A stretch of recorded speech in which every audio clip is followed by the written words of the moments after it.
Hello, नमस्ते दोस्तों, मैं इष्ट ज्योति और आप सब कृष्ण कथा में आप सबका स्वागत है। आइए कुछ ज्ञान की बातें कर लेते हैं।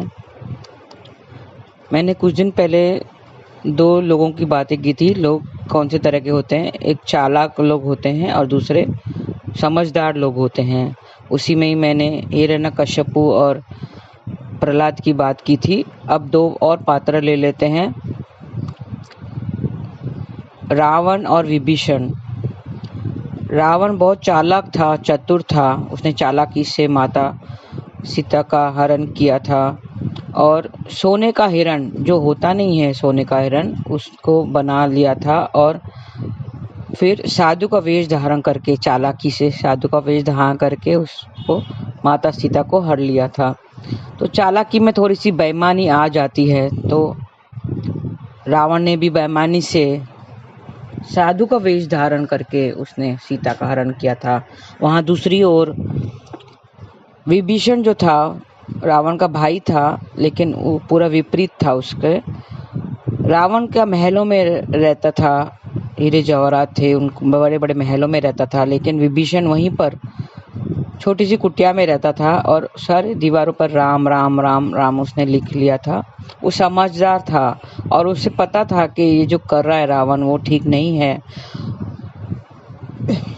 उसने समझदारी की और रावण के पास एक बार जाके उसने कहा कि भैया, तुम ये जो कर रहे हो ठीक नहीं है और समझदारी इसी में है कि तुम माता सीता को भगवान श्री राम को अर्पित कर दो, तो सब ठीक हो जाएगा।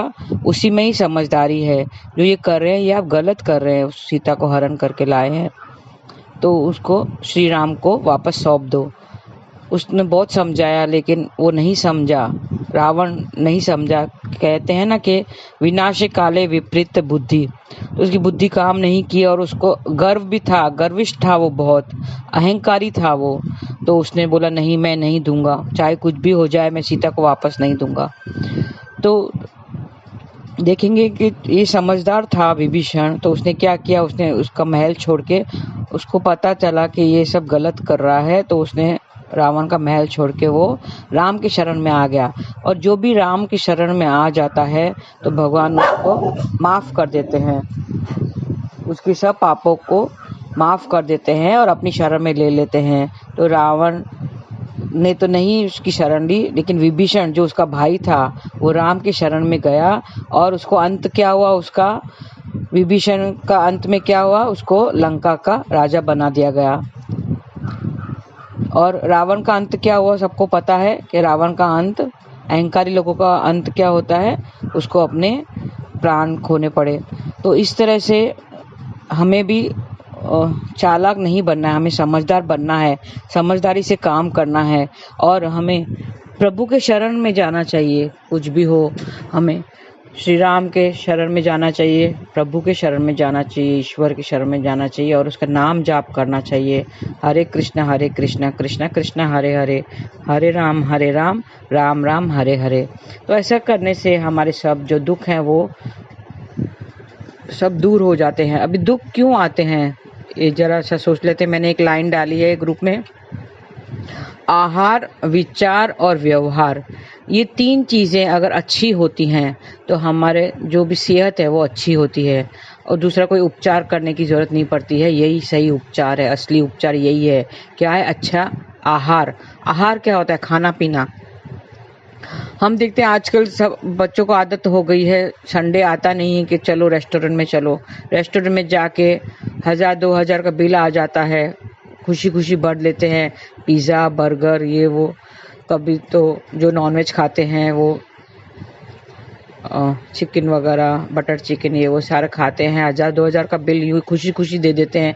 चलो आज पार्टी है, आज संडे है। हर संडे को उनको बाहर जाना है, घर का खाना नहीं खाना है। बाहर का खाना नहीं खाना चाहिए क्योंकि घर में जो बनाया हुआ खाना है उसमें वाइब्रेशंस होते हैं, अच्छे अच्छे वाइब्रेशंस होते हैं, जबकि बाहर का खाना हुआ वो प्रॉफिट के नियत से बनाया जाता है। तो हमारे मन में भी वो गंदे विचार, उसके वाइब्रेशंस आ जाते हैं। तो बाहर हम खा के जब बाहर निकलते हैं रेस्टोरेंट से, तो एक बलून वाला होता है, बच्चों को बलून चाहिए तो 10 रुपए का बलून देता है वो, तो हम उससे बार्गेनिंग करते हैं कि भैया 5 रुपए में देना हो तो दो, नहीं तो जाओ। तो होटल में, रेस्टोरेंट में आप 2000 का बिल भरने को तैयार हो जाते हैं, लेकिन जब बाहर आते हैं वो गरीब बेचारा बलून वाला 10 रुपए में बेचता है तो आप उससे बार्गेनिंग करते हैं, 5 रुपए के लिए आप बार्गेनिंग करते हैं। तो ऐसे हमारी सोच है, तो वो गलत है, ये गलत विचार है। आहार मतलब हमें घर का खाना खाना चाहिए, लेडीज को ध्यान देना चाहिए कि बोलते हैं घर एक मंदिर है और पति परमेश्वर, ये जो पहले संस्कार हमें दिए गए थे कि पति को परमेश्वर मानना चाहिए, घर को मंदिर मानना चाहिए। सब क्यों कहा गया है? वो सही मायने में कहा गया है, क्योंकि घर को मंदिर की तरह कब बनेगा घर एक मंदिर? जब हमारे जो खाना जो बनेगा, वो आहार जो बनेगा, वो अच्छे वाइब्रेशन से बनेगा।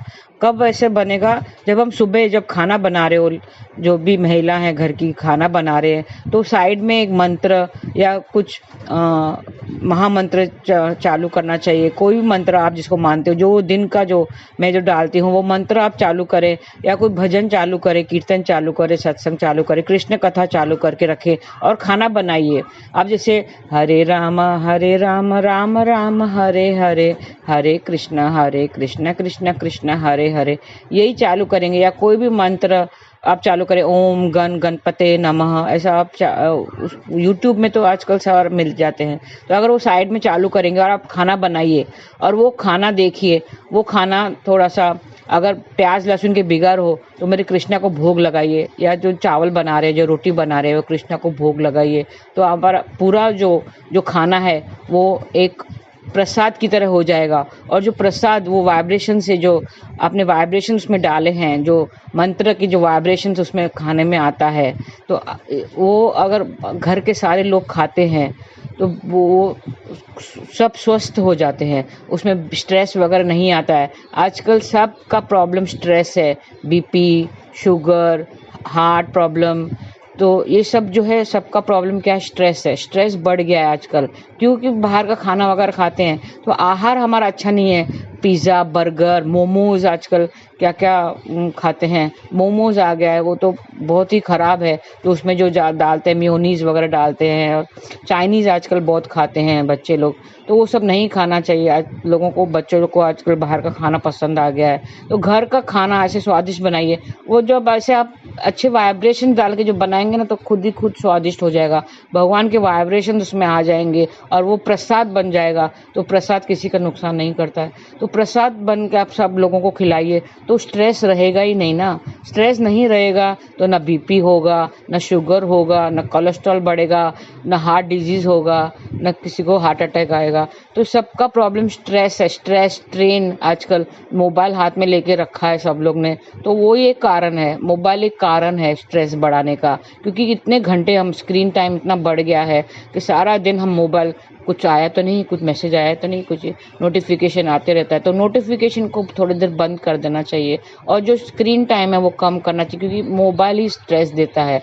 और हम जो आहार, जो खाना खिलाएंगे लोगों को, जो खाना खाएंगे विदाउट स्ट्रेस के जो वाइब्रेशंस है, और लेडीज को स्ट्रेस नहीं करना चाहिए खाना बनाने के टाइम पे, कुछ मन में विचार नहीं आना चाहिए, सिर्फ भगवान का भजन वगैरह, मंत्र वगैरह जो आप करते करते अगर वो खाना बनाएंगे तो आप देखेंगे कि घर में स्ट्रेस नहीं होगा। घर में स्ट्रेस नहीं होगा तो बीमारियां नहीं आएगी तो दुख नहीं आएगा, और दुख नहीं आएगा तो रिलेशनशिप अच्छे बनेंगे।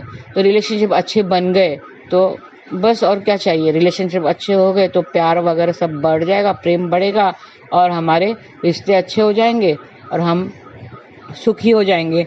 क्योंकि एक तो रिलेशनशिप, हेल्थ इश्यूज और फाइनेंस, इन तीनों की वजह से स्ट्रेस होता है। एक तो रिलेशनशिप खराब होता है तो स्ट्रेस होता है, अगर हेल्थ खराब हो गई तो स्ट्रेस होता है, तो दुख आता है, और वेल्थ, अगर पैसा, फाइनेंस अगर नहीं मिलता है, नहीं बरोबर आता है तो स्ट्रेस होता है। तो इन तीनों चीज़ों को, स्ट्रेस जो है वो दूर करने के लिए आहार अच्छा होना चाहिए। अच्छा आहार ही सही उपचार है। मैंने डाला है कि आहार, विचार और व्यवहार ही सही उपचार है।